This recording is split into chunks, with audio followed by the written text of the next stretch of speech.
I swear, with weather, this race just is cursed. I have never seen in my time in Illinois 2 straight years of just straight up downpours, a record in 2023, and then this year trying its best to do the same. But with that, there is a lot to break down with the 2024 running of the Chicago Street Race. There is a lot of good to look at. Actually, I think primarily the talking points are generally pretty good.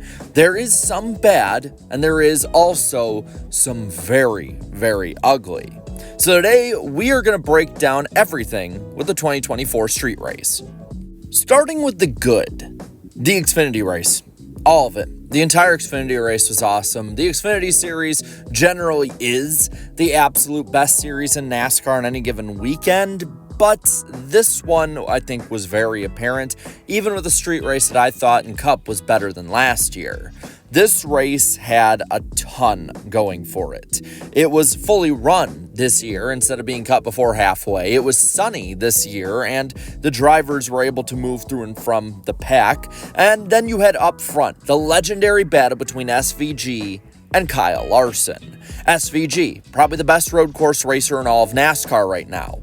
Kyle Larson, probably the best racer in all of NASCAR right now. And they put on an absolute show, one of the best races of 2024. Add in that the entertainment was also really good and fully done on Saturday, unlike last year. And you have something that's both a great start to the weekend for both non-NASCAR fans coming in, as well as NASCAR fans watching at home. Then you also have another good, Alex Bowman winning. Now, a lot of people will call me a Hendrick defender or a homer or whatever, but I have no vested interest here. Alex Bowman, I think, is a pretty cool, likable personality. I think he's really funny when he's allowed to be so by Hendrick, but I think that this is a great story like in 2023. It doesn't match up the gravitas of SVG coming in, winning his first NASCAR race ever, but Alex Bowman is a popular driver, and he is a driver who's been struggling, he's a driver who's been overlooked, and he's a driver that a lot of fans gravitate to because of those things. And I think that with him putting a great show with Joey Hand and Tyler Reddick as well, it made for a really great storyline in breaking an 80-race winless streak, and doing so in a recovery after Bowman both broke his back in the past and had a concussion. So I really think this is a great thing. Another great thing, the city support. Even the mayor, who ran against the street race during his campaign, was there in a NASCAR fire suit and was supporting the race heavily. I think that this is something that was really needed by those who wanted to keep the street race long term, and I think this is something that the city needed to show. NASCAR has bent over backwards to capitulate their demands and has basically done everything they could to make the best show for everyone possible. And finally, Chicago showed some support. And I think that them working better with NASCAR was a huge plus in that regard.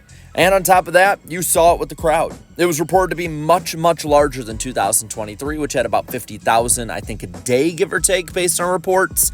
And it seemed to have great energy. They stuck it out. They had a lot of cheering you could hear on the broadcast, which props to NBC for that. And I think overall just added to the atmosphere, both in person from what people that were there told me, as well as on TV where I watched it. And speaking of TV, this is what I liked, and it's probably more of a TV decision, the hard deadline for the finish.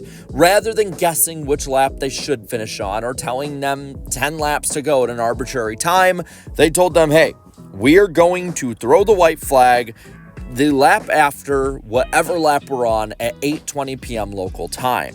This should be the program and the protocol for every single track that doesn't have lights. Talladega, Dover, New Hampshire, you name it, they all need this protocol because I think this is the best way possible to both add a really good amount of mystique to it, a really good amount of tension, and also be the fairest possible to the competition going into the day. Of course, nothing can be perfect in NASCAR or really anything, so we do need to look at some of the bad things. And I will admittedly say these are nitpicks. The favorites wrecking out in the Cup race, I think, was a bad thing for this race. SVG and Larson wrecked early and Bell did late. And while it opened the door for others like Bowman, I think that they were putting on a great show no matter what. SVG, I think, was the favorite easily, but it seemed like Christopher Bell actually had a better car, and Kyle Larson stuck with both of them. Add to that, too, that Ty Gibbs and Tyler Reddick were up there, and I think that those five could have put on a hell of a show at the finish, regardless of which one of them were the ones either charging, up there to begin with, you name it. And I have to imagine that at least one of them, of the three that were wrecked out that could have been there, would have taken a different strategy, at least Larson or SVG. But again, it's a nitpick because we had a good finish either way. I just think that this is something that a lot of people could take as a negative. And then also the protesters at the track. They didn't show it on TV, which good again on NBC, and they delayed the start of the race because of this, because the idiots handcuffed themselves to the fence. I say they don't get down, put a cattle prod on the fence and see how fast they want to get down. That's just me, though. And now to the ugly. And there's two big things to look at with the ugly. We'll start with, I think, what is the lesser of the two looked at with it, and that is officiating. Officiating with the long caution. There was a 31-minute yellow when the rain arrived at the end of stage one, and ultimately we burned a lot of time that could have been green flag racing and could have gotten a lot more of the race in. I don't think after all the delays and everything that we did have, we would have got the full 75 laps in, but we could have got somewhere around, 65 to 67, give or take, which would have been, I think, a lot more permissible by a lot of people. Missing the finish by 10 to 8 laps is probably a lot better than missing the finish by 17 laps. So that's something that needs to be looked at. Get rid of the stage breaks, for the love of God. It takes up way too much damn time, and it's not even when they throw a caution before the end of it. Just get rid of it. Or make a rule moving forward that, hey, if a caution for rain especially ends a stage, we're just going to cut it off there. That's the end of stage 1, 2, whatever it is, you name it. And then the big one is the late start. I'm going to go full David Land here in saying I love noon starts, but I don't think necessarily that's a solution either, as much as I would love it. I think the NBC is going high risk and possibly, if the ratings are bad this year, no reward. It leaves no wiggle room at all. If it's a perfect sunny and bright day, yeah, you're going to be just fine when it comes to a later start time, and you'll be able to get that really good audience. But this is the summer. Everywhere in the country, you're going to have the most hot and humid part of the day when thunderstorms and big rainstorms tend to come at that time. And I think that you really need to look at that at either starting it a little bit earlier, an hour or two maybe, or starting it later as a Sunday night if it's a track with lights, which maybe that should be an option soon if the city allows it.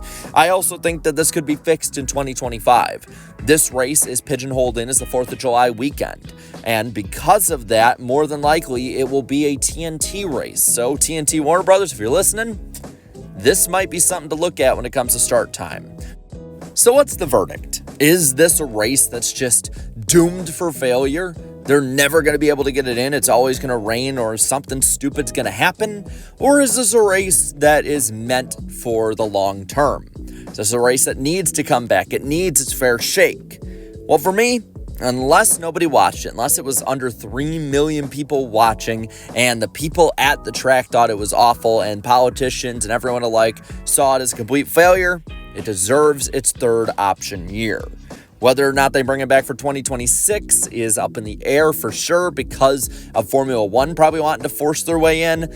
But when it comes to NASCAR in Chicago, it deserves to have its fair shot because based on all we've heard, there is still more positive than negative to come from this.